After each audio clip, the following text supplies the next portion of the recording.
Hi everyone, Howard from Startup Remarkable here. And society positions creative entrepreneurs as a bit of a genius the likes of Steve Jobs and others that we've seen. How can we replicate that? And it's an opportunity only available for a lucky few, so we're told. Well, I'm joined with a very special guest. Jonah Lehrer is over from New York. He's a writer for the Wall Street Journal, for Wired, and has an author of a number of books, including How We Decide. And Jonah believes that creative entrepreneurship is not something just available to a very lucky few, but it's an actual process we can learn and we can replicate ourselves to achieve that same success.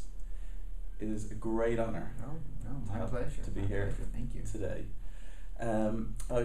I've heard you speak before, Jonah, and I think for the benefit of people who may not have, it's really interesting to just get a little bit of info about your background, because you used to be a neuroscience scientist, didn't you? I worked for a number of years in a neuroscience lab. It was a lab of Eric Kandel. He won the Nobel Prize in 2000. He's a great scientist. And worked in the lab for 5 years. And then I realized, much to my dismay, that I wasn't good at it, that I wasn't cut out for the manual labor of science. But yeah, I think a great scientist and someone to be a great writer, great entrepreneur, you can't just love the ideas, you have to love the act of doing it. The day in, day out, the execution of it. And I wasn't good at it. I didn't have the patience or the discipline. And so then I did some other stuff, went to grad school for other things, and realized that I missed science. I missed, negotiating with reality, or at least talking to people who were. That's when I thought about becoming a science writer. So that's how I ended up writing about science. Fantastic, and you really see in how you present things and how you write things. You really see that side of things come out. It's really interesting insights. So I suppose, cutting straight to the chase, how can we be more creative and more innovative? The very first thing I think to know about creativity, the easiest way to make ourselves more creative is to know that we can. Right? I think too many people believe creativity, as you put it, is this very rare gift reserved for the lucky few who somehow can hear the muses. But creativity, when you look at it from the perspective of science and the brain, you realize it's universal. It's a universal feature of human nature. It doesn't mean we're all going to be equally good at it. It's an unevenly distributed talent, but it means we can all get better at it. And then we've got a lot to learn from those people, those successful entrepreneurs, whether it's Steve Jobs or Richard Branson or Oprah Winfrey, who have become incredibly successful. There's lots to say about the science. If I had to pick out two things that I think are especially important for entrepreneurs, one is this new character trait called grit, Grit, that has to do with single-mindedness, stubbornness, persistence. It's a trait that keeps us from quitting. And what scientists have found, this is largely the work of Angela Duckworth at Penn, is that in field after field, grit is the single best predictor of success. It predicts above and beyond intelligence. So we often think they were able to succeed because they're so smart or so talented. Well, grit isn't about talent or smarts. Grit is about effort. And what you find is that effort often matters more. That, it still helps to be talented. All things being equal, better to be smart. But putting in the hard work is often even more important. That's what I think really what you see when you look at successful entrepreneurs, successful artists, successful writers, successful whoever, is that they were able to put in the work. They were able to put in those 10,000 hours plus or minus 5,000 hours. So work on building up your grit. And Angela's best advice for building up grit, Grit, is this maxim she calls choose easy, work hard. That when you're trying to figure out what kind of company should I start, what kind of business should I develop, what kind of art should I pursue, choose the thing that feels the easiest, that feels like fun, that feels just like I'm just playing here, I'm not working. But then after you commit to it, you have to remind yourself every single damn day to work really, really hard. Okay. So that's how you build up grit. Awesome. And with grit, how do we know when to hold and grit and get through it, and when to fold? Yeah. There is no, there's no universal recipe for that. Now, I'm not sure how much science can tell us this. Where I think being strategic in your goals is so important. Like, I may want to play. I may want to be a professional basketball player, but it ain't gonna happen, and I'm just gonna have to quit that goal. So I think we have to do a better job, especially with our kids, being honest and helping them choose goals which don't just sound good or sound fun, but are actually realistic. The larger lesson here, which I think is especially important for creative entrepreneurs, is that failure is going to happen.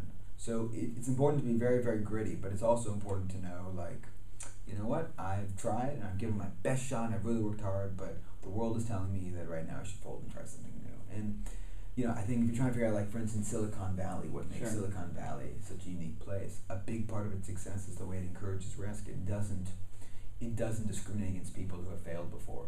Sometimes failed multiple times. That's a recurring theme of successful entrepreneurs. They've screwed up a lot.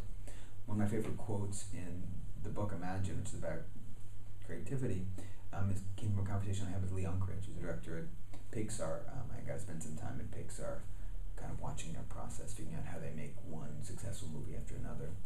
And Lee Unkrich put it like this, and I'm paraphrasing here, but it's basically what he says. In too many places, the way to succeed is to avoid failure. Somehow you can just get to where you want to go without ever once messing up. He said, no. If you're trying to do something new, whether it's start a company or make a movie, it's going to involve failure. That's inevitable. You're going to take risks, and not all those risks are going to pan out. So grapple with failure. You're going to have to learn how to deal with it. But the goal of a successful company, startup, person should be simply to screw up as quickly as possible, to fail fast, and then to fix it. And at Pixar, what they do is they screw up quickly for about 4.5 years, and then at the end of that, they've got a pretty good 90-minute cartoon. But it's not about failure avoidance, it's about failing fast. Great. And you mentioned that these days it's almost impossible to succeed by yourself. Yeah. How important is it to work with others? I think it's very important, and the evidence suggests it's only becoming more important. This is the work of Ben Jones, who's shown that in the 21st century, science papers are increasingly about teams, about people from different disciplines coming together. And his argument is that's because our problems are getting harder. All the low-hanging fruit is gone, so we either learn how to work together or fail alone. I think this is true in companies, it's true among scientists, it's true in any field. That the easy problems have already been solved. So really the problems that remain require us to somehow become more than the sum of our parts. Now, of course, then the question becomes, well, how should we work together? What's the best way to assemble a team? There's lots to say on that, such as don't brainstorm, doesn't work. Don't engage in brainstorming. It's important to seek out the input of outsiders who can often see more. They know your problems better because they know less about them. So there's lots to say. But I think the evidence is very clear that collaboration is becoming increasingly important. Okay. And how can we most effectively, I suppose, collaborate with people that has the potential of bringing out a fresh insight? Yeah.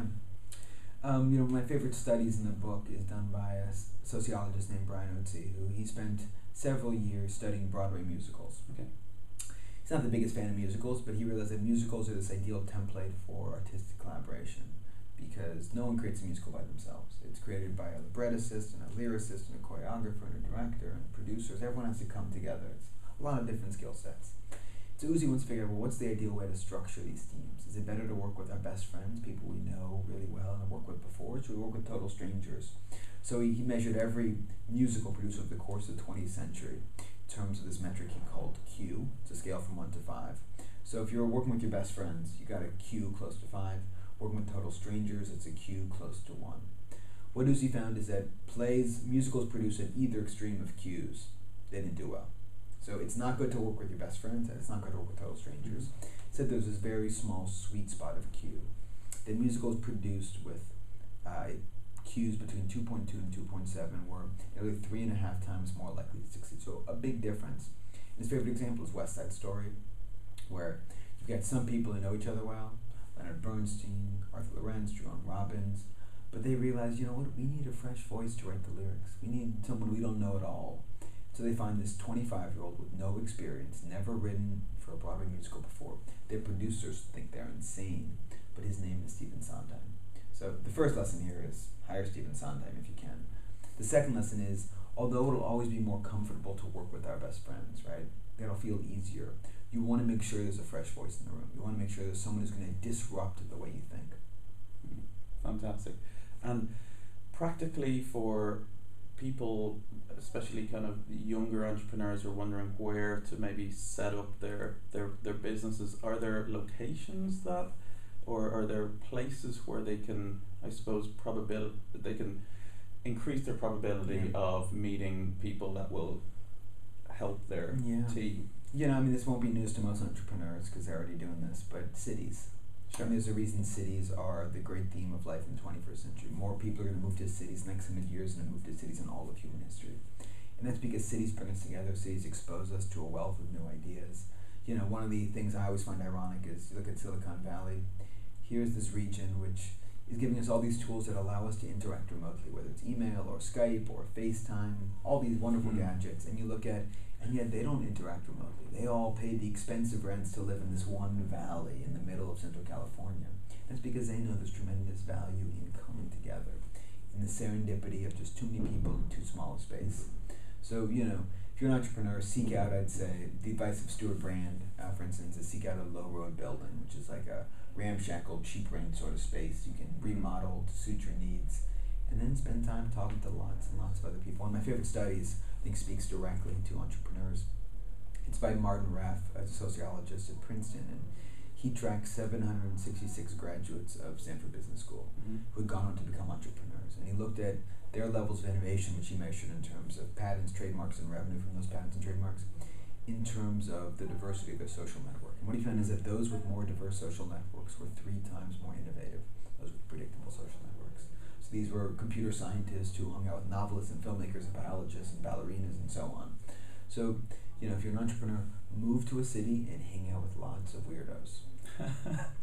Nice. I'm sure a lot of us are doing that anyway. Yes. And what, just back to a point you were saying about, you mentioned don't brainstorm. Yeah. Most of us brainstorm because we feel it's the right thing to do, and they come up with ideas. And we do come up with ideas, maybe they're not the best ideas we could come up with. Yeah. If we're not brainstorming, what should we be doing? Well, the classic brainstorming, the very first rule of classic brainstorming is don't criticize. So if you're brainstorming and you're engaging in criticism, then keep on doing that. But a lot of people still obey the classic rules of brainstorming, as laid out by Alex Osborne 70 years ago, which is don't criticize. The imagination is meek and shy, it's a delicate flower, and criticism makes it wilt. That turns out to be a bad idea. Study after study has shown that classic brainstorming leads to fewer ideas and less original ideas. Instead, the research suggests that groups do much better when they engage in debate and dissent, when they feel free to constructively criticize each other. Then you gain anywhere between 25 to 40% boost in ideas. And that's because criticism draws us out, it surprises us, it's invigorating. So we dig down deeper, and that's when things get interesting. So practically, if you were bringing together a group for this new form of brainstorming, how would you recommend practically? So this is the tough thing, and I think here the science I think is less useful. So the science says groups that engage in debate and dissent are more creative, but the science is mostly done on undergraduates who come together once. They don't have to show up to the same workplace again and again. So I think it's the job of the boss to really make sure that criticism stays constructive, the debate doesn't get out of control, because you still need people to have good morale, you still need people to feel like they can work together. So that I think is what takes hard work, and that there's no easy recipe to. But what we can say is that classic brainstorming doesn't work, and we've got a technique that we know works better.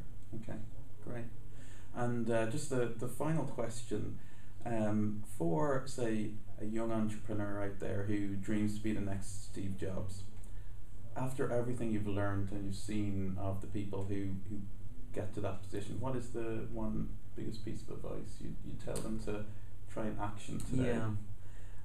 It's tough to narrow down to just one. If I had to kind of be as succinct as possible, I'd say, think grit and spend time with people who are not at all like you.